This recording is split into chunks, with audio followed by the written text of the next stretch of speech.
एक बार एक युवक गौतम बुद्ध के पास आया और गौतम बुद्ध से बोला कि हे बुद्ध, मेरे मन में इतने गंदे विचार क्यों आते हैं?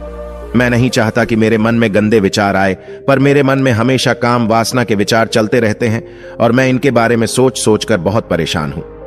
मेरी ऊर्जा और समय यह सब सोचने में ही नष्ट हो जाता है और इन सब के विचारों की वजह से मैं कभी भी शांत नहीं रह पाता और मैं हमेशा ही स्त्रियों को देखकर मोहित हो जाता हूं, अपने आप को रोक ही नहीं पाता। बुद्ध मुस्कुराए और उन्होंने उस युवक से पूछा, क्या तुम्हें पता है यह काम वासना होती क्या है? फिर उसने ने उत्तर दिया और कहा, बुद्ध, मैं यह तो नहीं जानता कि काम वासना होती क्या है, पर हां, यह जो भी है बहुत बुरी चीज है।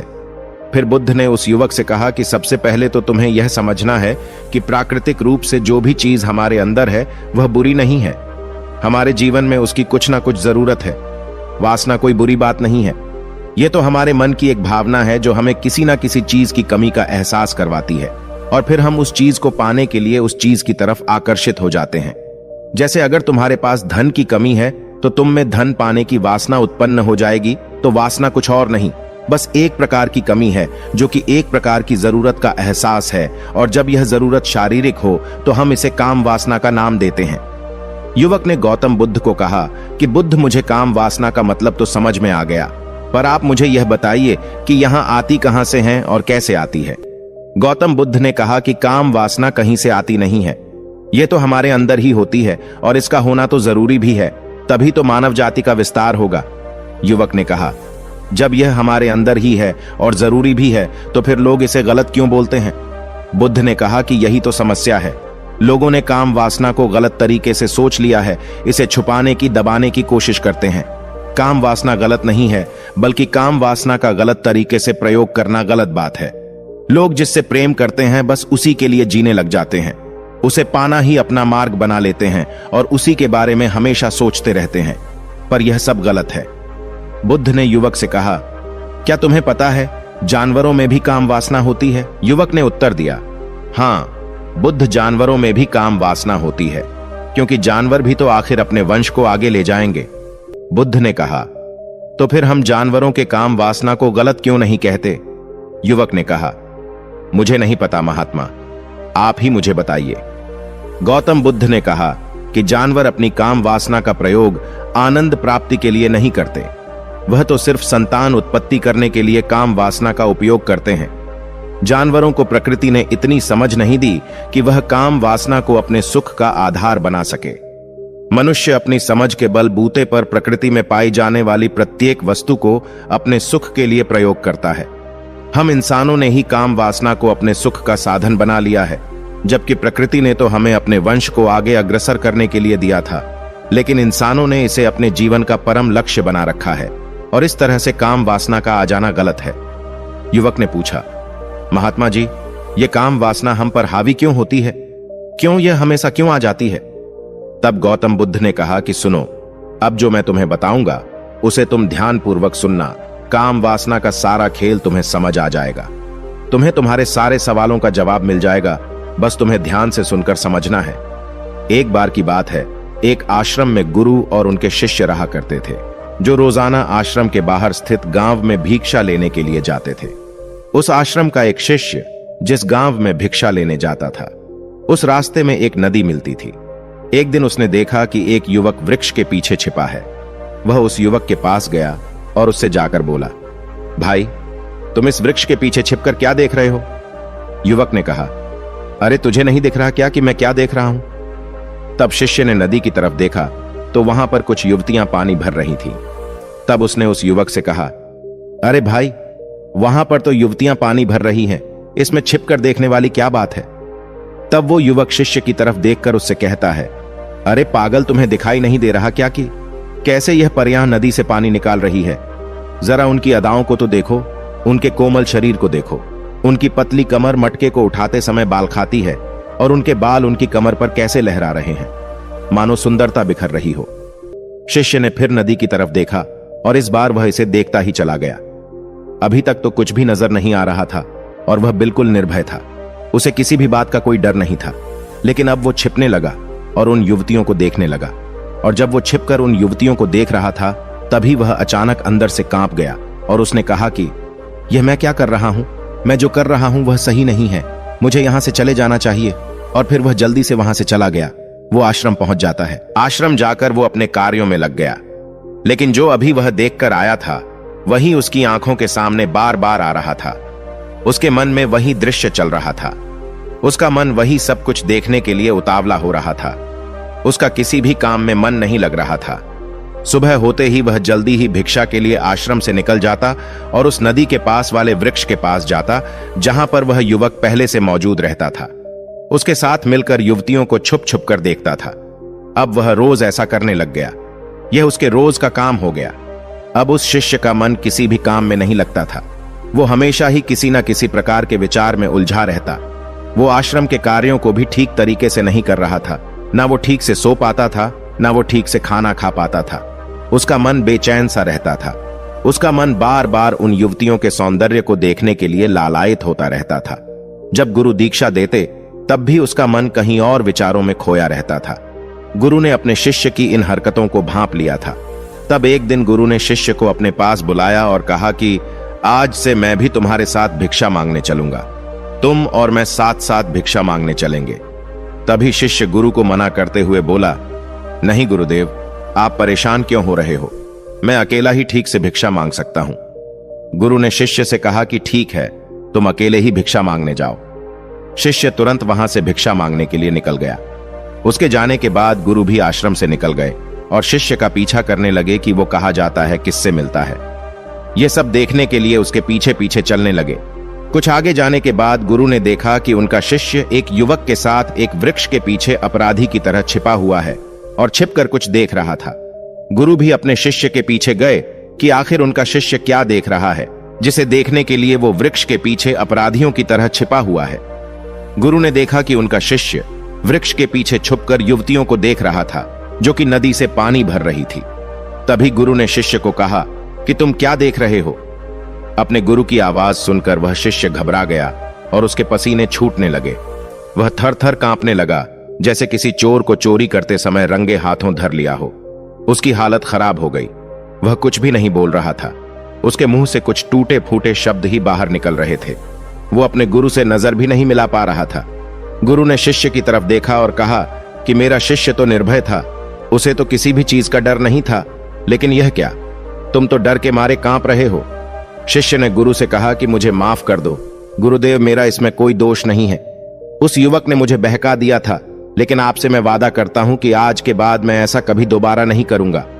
मुझे माफ कर दो। गुरु ने शिष्य से कहा कि कोई बात नहीं, पर इस बात का तुम ध्यान रखना कि हम जैसी संगति करते हैं वैसा ही फल हमें प्राप्त होता है। उसके विचार हमारे अंदर प्रवेश करते हैं, इसीलिए अच्छी संगति करो जिससे तुम्हारे अंदर अच्छे विचारों का प्रवेश हो। फिर गुरु और शिष्य आश्रम लौट आए और फिर से आश्रम के कार्यों पर ध्यान देने लगे। उसने उस रास्ते को त्याग दिया और दूसरे रास्ते से जाने लगा। वो अपने काम को ध्यान से करता, लेकिन धीरे धीरे उसके अंदर क्रोध उत्पन्न हो गया और फिर वो दूसरों पर क्रोध करने लगा और बेचैन रहने लग गया। अब वो सही समय पर भोजन भी नहीं करता था। वह भोजन भी बहुत कम खाता था। एक रात गुरु शिष्य के पास आए और उसे बोले कि अब तक तुम कितनी बार अपने वादे से मुकर चुके हो। यह सुनकर शिष्य अपने गुरु के चरणों में गिर गया और रोने लगा। रोते रोते ही उसने गुरु से कहा कि गुरुदेव, मैं कई बार अपना वादा भूला हूं, फिर वादा कर लेता हूं, लेकिन हर बार मैं वादा भुला देता हूं। मेरा मन मेरे नियंत्रण में है ही नहीं। मैं बहुत कोशिश करता हूं कि मैं अपने मन से सारे बुरे विचारों को निकाल डालूं, लेकिन मैं चाहकर भी ऐसा नहीं कर पा रहा हूं। फिर गुरु ने शिष्य को कहा कि चलो मेरे साथ। गुरु शिष्य को आश्रम के बगीचे में लेकर गए और शिष्य से कहा कि देखो, यहां पर कुछ नाली बनी हुई है जिससे नदी का पानी इन पौधों तक आ रहा है और यह पानी एक निरंतर भाव से बह रहा है। क्या तुम इस पानी के बहाव को रोक सकते हो? शिष्य ने कहा कि हां गुरुदेव, मैं इस बहाव को रोक सकता हूं। फिर शिष्य ने मिट्टी उठाकर उस नाली में डाल दी। वो पानी कुछ देर के लिए रुक गया और फिर कुछ समय बाद मिट्टी के ऊपर से पानी बह गया। गुरु ने शिष्य से कहा, अरे यह क्या, यह तो पानी रुका ही नहीं।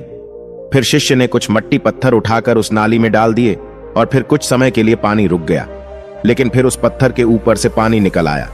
फिर गुरु ने कहा कि यह क्या हुआ, पानी तो फिर से बह गया। तुम तो बोल रहे थे कि तुम इसे रोक दोगे। क्या हम किसी काम को रोकना चाहे तो क्या हम उसे रोक नहीं सकते? तब शिष्य ने कहा, कोई बात नहीं गुरुदेव, मैं इस पानी को तो आपको रोक के दिखाऊंगा। वह फिर से एक भारी सा पत्थर लेकर आया और उसे नाली पर डाल दिया और पानी रुक गया। तब गुरु से कहा कि देखा गुरुदेव, मैंने कहा था ना कि पानी को मैं रोक दूंगा। मैंने पानी को रोक दिखाया, आपकी बात मैंने पूरी कर दी। गुरु मुस्कुराए और बोले, अच्छा जरा ध्यान से देखो पा, ये रुक गया क्या? वो तो पीछे की नाली से बाहर आ गया और अगल बगल से बह रहा है। और ध्यान से देखो, इस पत्थर के आगे भी आ गया और यह पानी अपना रास्ता बदलकर फिर से आगे की तरफ बह जाएगा। और फिर कुछ देर बाद ऐसा ही हुआ। फिर गुरु ने शिष्य को समझाया कि तुम्हारे साथ भी तो ऐसा ही चल रहा है। तुम बार बार प्रयास कर रहे हो, पर हर बार तुम्हारा प्रयास टूट रहा है और यह हमेशा टूटता ही रहेगा। तुम कितना भी मिट्टी पत्थर रख लो, लेकिन पानी तो अपना रास्ता बना ही लेगा। यह सब देखकर शिष्य ने गुरु से कहा कि हे गुरुदेव, क्या कोई तरीका नहीं है जिससे मैं गंदे विचारों से बाहर निकल सकूं और यह मेरे मन में आए ही नहीं? गुरु शिष्य को एक नदी के पास ले गए जहां से उस बगीचे में पानी आ रहा था।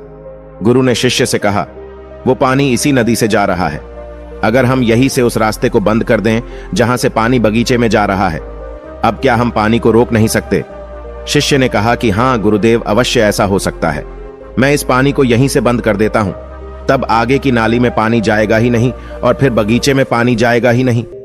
फिर शिष्य ने नदी से जाने वाले रास्ते को बहुत मेहनत करके पत्थर और मिट्टी डाल डालकर बंद कर दिया और गुरु से कहा कि गुरुदेव, मैंने पानी को बंद कर दिया है, अब यह पानी बगीचे में जाएगा ही नहीं। तब गुरु ने कहा कि अगर पानी बगीचे में नहीं जाएगा तो पौधों को पानी कहां से मिलेगा? उन पौधों को तो पानी की आवश्यकता है और उन पौधों में कुछ पौधे तो ऐसे हैं जिनको रोज पानी की आवश्यकता है। वह तो मुरझाकर मर ही जाएंगे, उनका क्या होगा? पानी तो हमें खोलना ही होगा। शिष्य ने गुरु की बात सुनकर वापस नदी से जाने वाले पानी का रास्ता खोल दिया। तब गुरु ने शिष्य से पूछा कि अगर हम इस नदी के पूरे पानी को बगीचे की तरफ कर दे तो क्या होगा?